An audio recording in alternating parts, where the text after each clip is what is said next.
ఇల్లు వేటో చెప్పుకొని చూద్దాం. ఈ బ్యాంకాక్ లో సూపర్ మార్కెట్ కి వచ్చామంటే ఎన్ని వింతలు విచిత్రాలు కనిపిస్తాయో. ఫ్రెష్ గా కొట్టిన చికెన్ తిని ఎన్నాలైందో. ఇక్కడ బిస్కెట్ ప్యాకెట్లు అమ్మని అమ్ముతారు. చికెన్ ప్యాకెట్లు కవర్ ఇప్పి కొట్టిమని చెప్దాం. ఈ తాయి పిల్లలకి ఇచ్చేద్దాం. రెడీ ఉన్నారు. ఈ చికెన్ ఆర్గానిక్ కాబట్టి అలా కూడా తీసుకోవడమే. ఈ లోపల ఉల్లిపాయలు ఎక్కడ దాగున్నాయో ఎదుగుదాం. ఇక్కడైతే మోస్ట్లీ అన్ని మనకి ఆర్గానిక్ దొరికేస్తాయి. ఈ 3 ఉల్లిపాయలు 211 రూపాయలు అంటే ఎంత ముచ్చటగా మూట కట్టారో 3ను. ఈ పక్కనే బంగాళదుంపలు కూడా ఉన్నాయి. ఇవి 3 188 రూపాయలు అంటే. ఇదిగో మనకు కావాల్సిన ఉల్లిపాయలు ఇక్కడ ఉన్నాయి. ఇవి 199 రూపాయలు 80 పైసలు. ఇక్కడ 80 పైసలు లైట్ తీసుకుంటారు అనుకుంటున్నారేమో. రూపాయి తీసుకొని 20 పైసలు చేతిలో పెట్టేస్తారు. ఇది మాత్రం గొప్పగా ఉంది. బుడ్డి హ్యాండ్ బ్యాగ్ లాగా వెల్లుల్లి బ్యాగ్.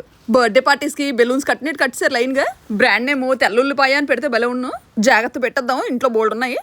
ఈ బొంత చేపని బొంతలా ఎంత బాగా పరిచారో. ఈ ఫిష్ లో ఫ్యాట్ తక్కువ ఉంటుంది. చాలా 3575 రూపాయలు అంటే. వీళ్ళు డ్రింకులు తాగమని తాగేస్తారు. జ్యూస్లు మాత్రం ఎక్కువ. పేర్చడానికి ఎన్ని నాటకాలు ఆడుతుందో. గబగబా ఇంటికి వెళ్ళి చికెన్ మసాలా చేసేద్దాం. బుడత ఫేవరెట్. ఇలాగా సూపర్ మార్కెట్లు ఖాళీగా ఉంటే ఎంత హాయిగా ఉంటుందో షాపింగ్ చేసుకోవడానికి. ఇక్కడికి వచ్చినప్పుడల్లా ఉయ్యాలు ఓవడం మాత్రం మాందో బుడ్డిది.